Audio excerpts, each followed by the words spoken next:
हमारा डे 12, या ध्यान दो, डे 12 इडियम्स एंड फ्रेजेस।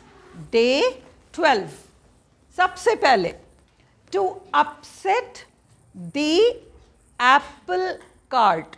तुम में से सब लोग कोटा यूनिवर्सिटी से बीए करके आए हो एंड सब ने बीए फाइनल में जॉर्ज बर्नार्ड शॉ का एप्पल कार्ट पढ़ा था। क्या मतलब था उसका? Can anyone tell me what the title meant? क्या मीनिंग था उस टाइटल का? उस प्ले में क्या था? जीबी शॉ का प्ले है द एप्पल कार्ट।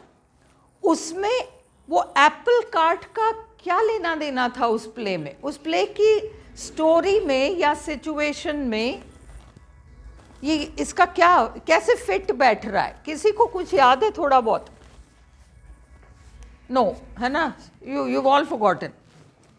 चलो ठीक है, I tell you in brief, है ना? Very briefly. Yes Priya, Priya yes. Okay, I don't remember. Okay, अब सुनो, जीबी शॉ का जो प्ले था उसमें डेमोक्रेसी और डिक्टेटरशिप। शॉ जो थे, जीबी शॉ जो थे, वो डेमोक्रेसी के चैंपियन थे। Democracy democracy democracy.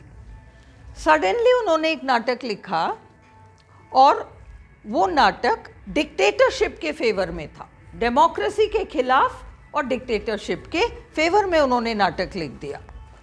अब जो उनके जितने भी प्रशंसक थे, एडमायरर्स थे, उनको लगा कि ये शॉ ने क्या किया?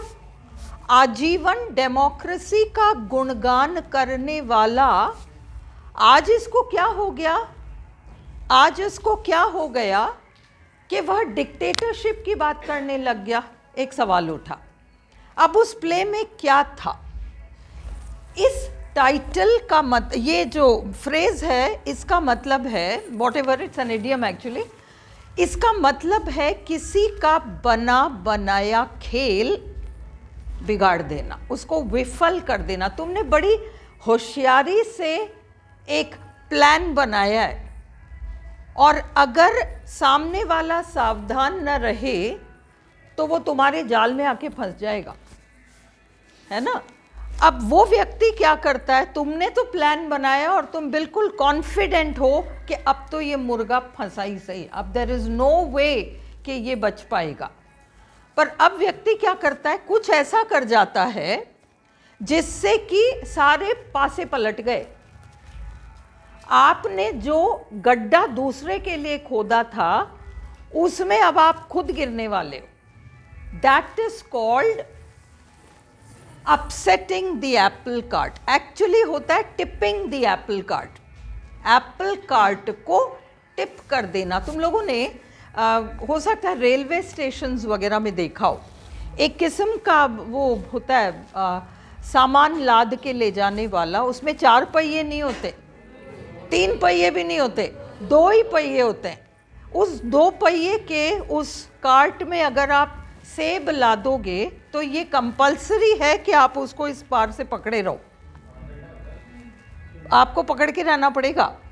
आप पकड़ के रहोगे तो एक बैलेंस बना रहेगा और वो सेब गिरेंगे नहीं। बट आपने क्या किया? उसके जो वो 2 हैंडल टाइप हैं उनको आपने ज़मीन पे टेक दिया। अब क्या हो गया? धड़ धड़ धड़ धड़ सारे सेब जो हैं दे विल कम डाउन, है ना? तो टिपिंग द एप्पल कार्ट का मतलब किसी का एक वेल फॉर्म्ड प्लान को आपने अपसेट कर दिया। उसमें वो प्रोटियस नाम का एक कैरेक्टर है, याद है? प्राइम मिनिस्टर था प्रोटियस और किंग मैग्नस था।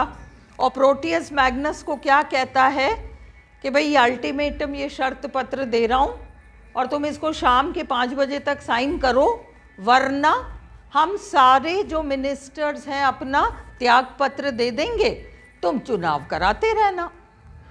मैग्नस तो राजा है, प्रोटियस प्रधानमंत्री है। प्रधानमंत्री राजा को कह रहा है या तो चुपचाप कहना मान के इस पे साइन कर दो, अन्यथा हम सब रिज़ाइन करेंगे और हमारे रिज़ाइन करने के मायने ये होंगे कि आपको चुनाव दोबारा करना पड़ जाएगा, जो बहुत कठिन काम है, सोच लो। तो मिनिस्टर सारे कॉन्फिडेंट हैं कि क्या करेगा मैग्नस, दोबारा चुनाव थोड़ी कराएगा, चुपचाप साइन करेगा। शाम को 5 बजते हैं और ये लोग बहुत कॉन्फिडेंटली आते हैं मैग्नस के पास और कहते हैं कर दिया। प्रोटियस कहता है कर दिया, वो कहता है नहीं किया। फिर कहता है कि क्यों नहीं किया, करो, क्या चाहते हो, हम त्यागपत्र दे दें क्या? वो फिर कहता है नहीं, मेरे को कुछ और ही सूझ रहा है, मैं सोच रहा हूँ कि मैं ना राजा के पद से हट जाता हूँ। प्रोटियस पूछता है क्यों, फिर क्या करोगे? कहता है कुछ नहीं, मेरा बेटा राजा बन जाएगा। भाई मेरे बाद तो मेरा बेटा ही राजा बनेगा ना, तो मेरा बेटा राजा बन जाएगा।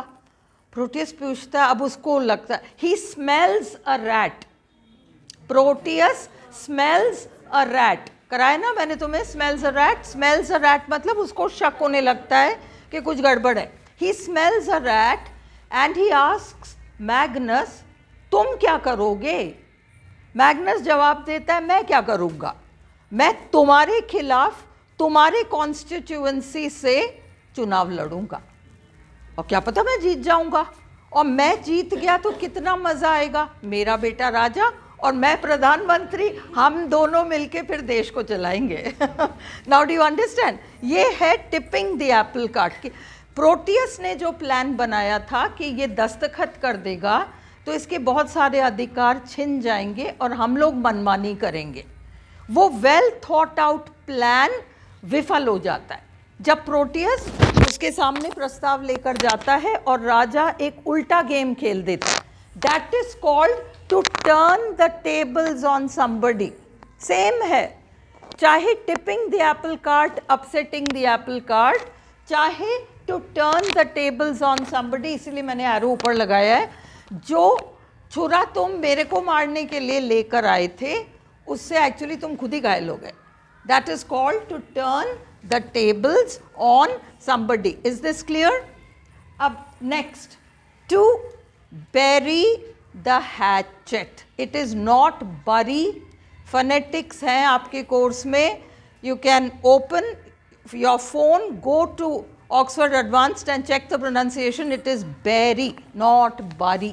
B-E-R-I, उसका phonetic जो ट्रांसक्रिप्शन होगा वो होगा B-E-R-I, bury, not bury. तो to bury the hatchet. Hatchet एक वेपन टाइप समझो, जिससे लड़ाई के लिए, लड़ाई के पर्पस से एक हथियार type, hatchet. To bury the hatchet का मतलब तुम और मैं एक समय पर दोस्त थे या हमारी जान पहचान थी, फिर कुछ ऐसा हुआ और हमारे बीच झगड़ा हो गया। अब हमने क्या किया, वो झगड़ा काफ़ी समय तक चल रहा था, फिर वन फाइन डे हमने तय किया कि अब छोड़ो, बहुत हो गया अब ये झगड़ा, अब अपन इस दुश्मनी को छोड़ देते हैं, और हम दुश्मनी को छोड़कर वापस से दोस्त बन जाते हैं। That is called burying the hatchet. कई बार फैमिलीज़ में ऐसा होता है, दो भाइयों के बीच बोलचाल बंद हो जाती है, किसी बात को लेके झगड़ा हो जाता है, कई सालों तक ना बच्चे आपस में बात करते हैं, ना भाई, ना कोई। फिर आफ्टर मैनी ईयर्स उनमें से एक को लगता है कि यार कब तक ऐसे झगड़ेंगे, अच्छी बात नहीं है, तो वो क्या करते हैं, उस मुद्दे को रहने देते हैं और छोड़ देते हैं उस डिस्कशन को, एंड वे वापस से फ्रेंडली टर्म्स पे हो जाते हैं। So they have buried the hatchet. दोस्ती में हो सकता है, रिश्तेदारी में हो सकता है ना, ये सारी चीज़ें। To bury the hatchet, to stop quarreling and become friends. To stop quarreling, लड़ना बंद कर देना, and become friends. अब मैं तुम लोग को थोड़ा सा इसमें उलझा देती हूँ, हाँ। To stop this. What is it? Gerund. To stop this and become friends. अब सपोज मैं इसको हटाकर, क्वारलिंग को हटाकर टू क्वारल कर देती यहाँ, तो वो टू इन्फिनेटिव तो होता। टू स्टॉप टू क्वारल कर देती तो उसका मतलब क्या होता, क्या मतलब सेम होता? टू स्टॉप क्वारलिंग, हम लड़ रहे थे, उस लड़ाई को हम बंद कर रहे हैं। To stop this, to stop quarreling. To stop to quarrel मतलब मैं चल रही हूँ और तुम दिख गई और मैं रुक के तुमसे लड़ती हूँ। I stop to quarrel with you, मतलब मैं कर कुछ और रही थी, अब मैं रुक के और तुमसे लड़ रही हूँ। क्या ये मीनिंग है इसका? नहीं है ना। लड़ाई जो ऑलरेडी चल रही थी उसको बंद करना, to stop quarreling, to stop this. अगर स्टॉप टू क्वारल होता तो इसका मतलब पहले स्टॉप किया फिर लड़े, मीनिंग ही अलग हो जाता। To stop quarreling and become friends. अब इसको लेके टेंशन मत करना, ओके कि ये क्या है, कुछ भी नहीं है। To stop this and become friends, तो दुश्मनी समाप्त करके दोस्त बन जाना। मैंने एक्चुअली आप लोगों को भी एडजेक्टिव्स एडवर्ब्स नहीं कराए ना, मैंने फ्रेजल वर्ब्स कराया। जब मैं वो सब करा दूंगी तो आपको पिक्चर क्लियर हो जाएगा, ओके, डोंट वरी। ये है अगला, ये 3 क्लियर है आपको, टॉप 3। फोर्थ है to cut the Gordian knot, एक बहुत कठिन समस्या का साहस भरा कदम उठाकर सॉल्यूशन निकाल लेना। सिकंदर महान थे ना, अलेक्जेंडर द ग्रेट, तो वो गॉर्डिया नामक शहर में घुस गए। टर्की में है गॉर्डिया नाम का एक शहर, मतलब वो राजधानी थी उस पूरे कंट्री की, तो वहाँ वे घुस गए। वहाँ का पूर्व सम्राट हुआ करता था गॉर्डियस, ओके, और ये गॉर्डिया उन्होंने स्थापना की है इस पूरे शहर की। किसने? गॉर्डियस नाम के सम्राट ने गॉर्डिया की स्थापना करी। उनके पास एक बहुत ही अलग किस्म का रथ हुआ करता था। किसके पास? ये गॉर्डियस के पास। और उन्होंने अपने मरने से पहले उस रथ को एक पोल से बांधा, और जो उन्होंने बांधा वो एक बहुत ही कॉम्प्लिकेटेड गठान थी, और उसमें सिरे ही नहीं मिल सकते थे। आप कुछ भी कर लो आपको सिरा नहीं मिल सकता जिससे कि आप गांठ को खोल दो। आपको फिर वो काम करना पड़ेगा कि तलवार लेके और आपने उसको काट दिया, जो कि सही नहीं है, है ना। अगर वास्तव में कोई हीरो है, बहादुर है, तो वो उस सिरे को ढूंढेगा और फिर उस गठान को खोलेगा। भाई ये सम्राट लोग और ये लोग जो होते थे, इनके लिए वो एक वो बात होती थी ना, हीरोइज्म वाली बात होती थी कि हम गलत तरीके से कुछ नहीं करेंगे। अगर हम वास्तव में इतने महान हैं, इतने पावरफुल हैं, तो फिर हम सही तरीके से काम करेंगे। तो गॉर्डियस ने ये कहा था कि जो भी मेरे द्वारा बनाए गए इस गठान को खोल दे, समझ लो वो एशिया का विजेता हो गया। He will become the conqueror of Asia. और वहाँ अलेक्जेंडर घुस गए। उनको पता चला कि गॉर्डियस ये कह के गए हैं। अब उन्होंने ठान ली कि कैसे भी करूं पर मैं इस नॉट को तो खोल कर मानूंगा। और उन्होंने बहुत, जो भी उनको जतन करने पड़े होंगे वो बहुत कठिन रहे होंगे, पर उन्होंने वो सारे जतन किए और बड़ी बहादुरी से जो भी उन्होंने किया उसका नतीजा ये हुआ कि उनको वो सिरा मिल गया और उन्होंने उसको सही तरीके से खोल दिया। That is called cutting the Gordian knot. To untie the Gordian knot या to cut the Gordian knot, दोनों का मतलब एक ही है। एक बहुत कठिन कार्य को बहुत साहस भरा आपने एक स्टेप लिया है और फिर आपने उसका उस समस्या का समाधान ढूंढ निकाला है। That is called cutting the Gordian knot. एक एग्जाम्पल अगर अपन लें तो when Narendra Modi became the Prime Minister, तो उन्होंने जो भी फैसले लिए शुरू में, है ना, कॉन्स्टिट्यूशन का कुछ चेंज किया, ये किया, वो किया, जो कदम हर कोई सोच ही नहीं सकता था कि कभी भी संभव है, वैसे उन्होंने कदम लेने शुरू किए। तो he was actually cutting the Gordian not. Is it clear background? अब हमारा लास्ट है साहस भरा कदम उठाकर समस्या का हल निकाल लेना।